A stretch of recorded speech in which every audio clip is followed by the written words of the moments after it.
But that 3-year program was leadership development, and it did an enormous amount for me. I mean, second only to the Yale experience in how I'm shaped.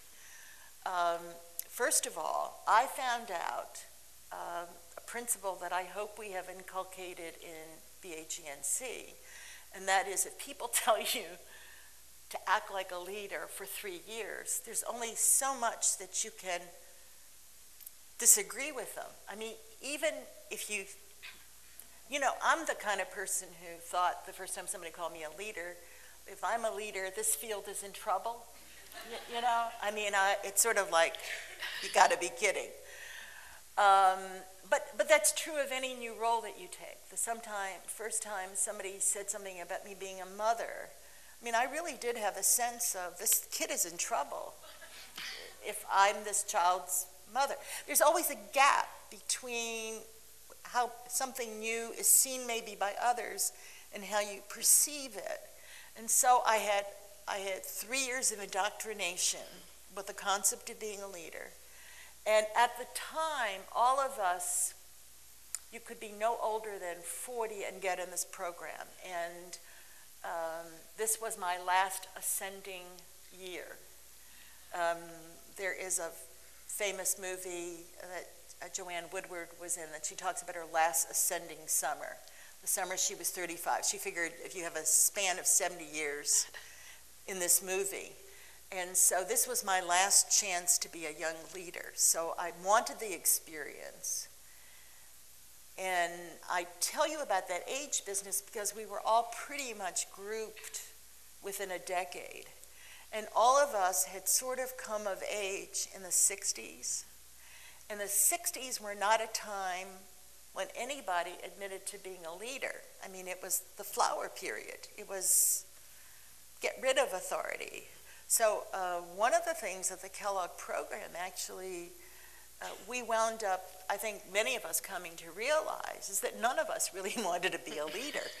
And yet we were in a leadership program, so we had a little bit of ambivalence. And a lot of it was, again, that notion that it would be certain roles that you would play, and you had seen them played and you didn't want to do them. And so that program, really the next time somebody really, I was already a department chair though, by the time this had happened, and I had an opportunity then to be on the Sigma Theta Tau board. That was the first opportunity, and I honestly didn't think I would win. I mean, this is, you know, national. I hadn't been as active in Sigma Theta Tau as I thought you had to be in it. And I ran for first vice president.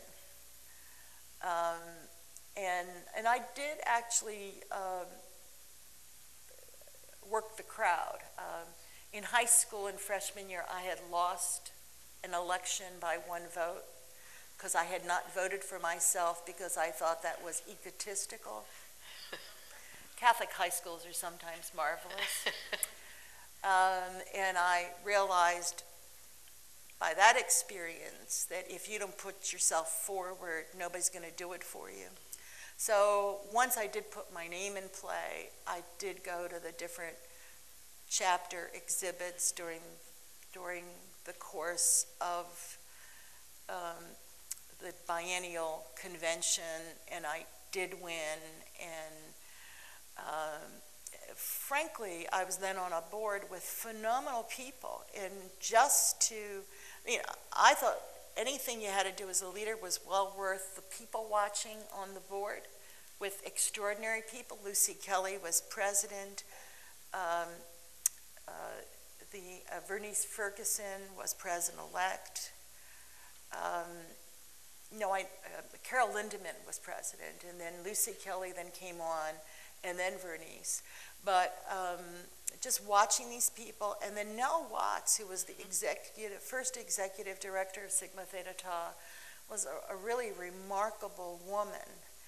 And that organizational work was marvelous. It was a time when any idea that you had that several other people thought it was pretty good. You could sort of move things. You often are not in a position to have that, but it was really, and then when you do something like that, you're more open.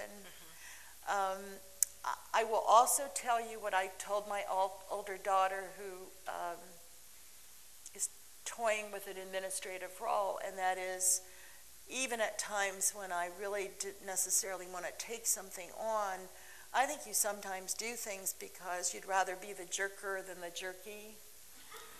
And I had already done the department chair that. I mean, I looked at other people and I thought I was a more benign presence than anybody else I saw. And so I thought, well, okay, I'll become a department chair. So my story is not unusual. It's a story of reluctance. It's a story of being ambivalent about ambition in yourself, so that it's a love-hate relationship. You know, you sign up for a leadership development program so that you can tell people that you're not so sure you want to be a leader. And then the incongruity of it all sort of sits with you. And then I think you do, I don't want to say get hooked, because I don't know that I ever got hooked, but there are possibilities for change that you can't just do by yourself. And I mean, for me, the most wonderful leadership experience was being president of Sigma Theta Tau when we built that building. The dedication of the headquarters was 1989. Billy Brown succeeded me as president, and I don't like one-upsmanship. You just have to believe that I don't like it. But at the end of the biennium, I said to Billy, we got the land, we built the building, we have 2/3 of all the money already. Top that in the next biennium. But it was an opportunity, it was a rare event. I mean, you're never going to top something like that. It was all coming together. That's cool. So that was the one you feel best about? That was the one that was just at all levels. There was so much that was made possible to do, and then a lot of what we did put in place. We went international the biennium I was president. So that was the first, and, you know, international at that point was we had a couple of Canadian chapters, and then we did take in Korea and Taiwan. And of course, the organization is very international now.